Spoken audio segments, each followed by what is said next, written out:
bienvenue dans le dossier Pègre. Nous allons parler de l'histoire du grand banditisme français. Alors, regardez bien vos voisins, l'homme qui boit son café en terrasse, celui qui conduit cette berline allemande un peu trop propre, ou ce commerçant, discret, qui semble n'avoir aucune histoire. En France, le vrai pouvoir ne porte pas toujours de cravate. Il ne s'affiche pas dans les magasins, il préfère l'ombre des parkings souterrains, le silence des arrière-salles de café et l'odeur froide de l'acier. On dit que l'argent n'a pas d'odeur, c'est un mensonge. Pour ceux dont nous allons parler, l'argent sent la poudre de 9 mm, la sueur d'une nuit de cavale et la paranoïa d'une trahison imminente. Pendant 60 ans, une poignée d'hommes a défié l'État, pillé les coffres les plus protégés d'Europe et imposé une loi que personne n'ose contester. La loi du milieu. Mais attention, oubliez le cinéma, oubliez les fantasmes de gentleman cambrioleurs.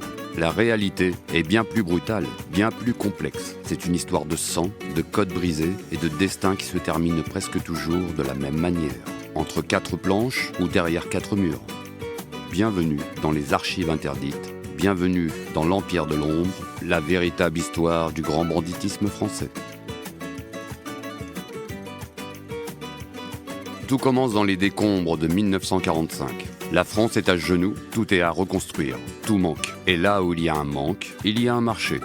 Sur les quais de Marseille, une nouvelle aristocratie voit le jour. On ne les appelle pas encore des gangsters, on les appelle les parrains. Ils ont appris la survie dans la résistance ou dans la collaboration, peu importe l'uniforme. Ils n'ont retenu qu'une leçon, la force est la seule monnaie qui ne dévalue jamais. Dans ces années-là, le milieu est une société secrète. On a ses propres tribunaux, ses propres règles. Un homme de parole vaut plus qu'1 million de francs. À Marseille, au milieu des caisses de pastis et des filets de pêche, on organise le premier grand réseau mondial. On ne parle pas de drogue, pas encore. On parle de cigarettes, de contrebande, d'alcool de luxe et de contrôle total sur les dockers. Le parrain du vieux port décide qui travaille et qui se tait. Mais ne vous trompez pas, sous le vernis du respect, la violence est chirurgicale. Si vous parlez aux flics, vous disparaissez. Si vous volez le clan, vous finissez au fond de la Méditerranée avec les pieds coulés dans le béton. C'est l'époque des beaux mecs. Le costume est sur mesure, la coiffure est impeccable, mais le regard est celui d'un prédateur. Pourtant, dans l'ombre des laboratoires clandestins de la Côte d'Azur, une révolution se prépare. Une chimie mortelle qui va transformer ces artisans du crime en PDG d'une multinationale du sang. Ils ne le savent pas encore, mais ils vont inonder le monde d'une poudre blanche qui fera leur fortune et qui causera leur perte. Nous sommes au milieu des années 60. La France est devenue le laboratoire du monde. Ce que l'on appellera plus tard la filière est une organisation d'une précision effrayante. La matière première arrive d'Orient, elle transite par la Turquie et elle finit dans les villas isolées quelque part entre Nice et Marseille. Là, des chimistes de génie, recrutés par le milieu, transforment la pâte de base en une héroïne d'une pureté absolue. Ce n'est plus du banditisme de quartier, c'est de la géopolitique. Les valises de billets transitent par la Suisse, les ordres sont donnés depuis des cabarets parisiens et le produit finit dans les veines de la jeunesse de New York. Le profit est tel que les autorités ferment parfois les yeux, occupées par d'autres guerres. Mais le prix à payer est lourd, l'argent coule à flot, et avec lui, la corruption. On achète des policiers, on finance des campagnes électorales, et on devient intouchable. Mais un intouchable n'est jamais à l'abri d'un rival plus affamé. Les guerres de territoire commencent, on ne tire plus pour se défendre, on tire pour éliminer la concurrence. Les rues de Marseille deviennent le théâtre de règlements de compte qui ressemblent à des exécutions militaires. Motos, rafales de pistolets mitrailleurs, disparitions dans les ruelles. Le milieu vient de perdre son innocence. Il n'y a plus d'honneur, il n'y a que le profit. Et alors que l'État décide enfin de réagir et de démanteler ses laboratoires, les voyous, eux, ont déjà une longueur d'avance. S'ils ne peuvent plus vendre de la poudre, ils iront chercher l'argent là où il dort, dans les coffres-forts des banques. L'âge d'or du braquage est sur le point d'exploser. Imaginez la scène. Un vendredi soir, une banque ferme ses portes dans un quartier chic de Paris. Le lundi matin, les employés découvrent un spectacle d'apocalypse. Des centaines de coffres de particuliers ont été découpés au chalumeau. Les alarmes, neutralisées. Les gardiens, ils n'ont rien entendu. Pas une goutte de sang, pas une douille au sol. Juste un tunnel creusé avec une précision d'ingénieur depuis les égouts de la ville. Dans les années 70 et 80, une équipe de génies du crime humilie la police française.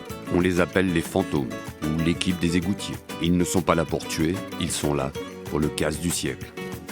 Le cerveau de l'opération est un homme qui méprise la violence gratuite et son slogan restera gravé dans l'histoire. Sans armes, ni haine, ni violence. Il devient une star, une sorte de héros populaire. Mais la réalité est moins glamour. Pour creuser ces tunnels, pour surveiller ces banques pendant des mois, il faut une logistique de guerre et une discipline de fer. Pourtant, cette époque de casseurs de génie va laisser place à une violence bien plus directe. La nouvelle génération n'a plus la patience de creuser des tunnels. Ils veulent l'argent tout de suite, quitte à transformer les boulevards parisiens en une zone de guerre. C'est l'ère du braquage de fourgons blindés. On utilise des explosifs de l'armée. On attaque au lance-roquettes. Les convoyeurs de fonds ne sont plus des employés de banque. Ce sont des cibles mouvantes. La police crée alors ses propres unités d'élite. C'est un duel à mort entre la BRB, la Brigade de répression du banditisme, et des hommes qui n'ont plus rien à perdre. Chaque sortie est une roulette russe. Si vous vous faites serrer, c'est 20 ans de centrale. Et si vous résistez, c'est le cimetière. Que se passe-t-il quand le rideau tombe ? Quand les gyrophares s'éteignent et que les portes de la prison de la santé se referment ? Pour le grand banditisme, la prison n'est qu'une pause, une école. On y recrute les lieutenants de demain et on y peaufine les plans de la prochaine évasion. La France a connu les rois de la cavale, des hommes capables de se faire la malle en hélicoptère, en plein jour, sous les tirs des gardiens. Des hommes capables de changer de visage, de nom, de vie, et de narguer la police pendant des années, depuis les planques au soleil. Mais la cavale, c'est aussi la solitude. C'est ne jamais dormir 2 fois au même endroit, c'est suspecter sa propre ombre, c'est savoir que la fin viendra d'une balance. Car dans le milieu, l'ennemi le plus dangereux n'est pas le flic, c'est l'ami qui veut racheter sa liberté en donnant votre adresse. Regardez les archives, regardez les visages de ces hommes. Après 10 ans de fuite, ils sont usés. Le mythe du gangster flamboyant s'effondre face à la réalité de la cellule de 9 mètres carrés. Et pendant qu'ils croupissent en prison, le monde dehors continue de tourner, et il tourne de plus en plus vite. Les années 2000 marquent une rupture brutale. Les anciens, ceux qui parlaient de code d'honneur et de respect des familles, se font balayer. Une nouvelle garde arrive. Elle vient des cités.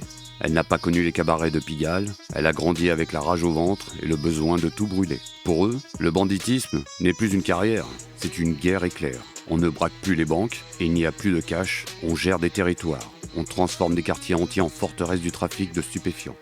Ici, on ne négocie plus. On rafale à la Kalachnikov pour un point de deal. On recrute des gamins de 15 ans pour faire le guet. Le grand banditisme est devenu sauvage, anonyme, numérique. On commande des meurtres sur des messageries cryptées. L'époque des beaux mecs est morte. Elle a été remplacée par l'ère du profit immédiat et du sang facile. Alors, que reste-t-il aujourd'hui de l'Empire de l'Ombre ? Des dossiers qui prennent la poussière dans les tribunaux, des noms gravés sur des tombes anonymes dans les cimetières de Marseille ou de la banlieue parisienne. Et quelques anciens qui, du fond de leur retraite forcée, regardent le monde moderne avec mépris. Le grand banditisme français est une fresque tragique.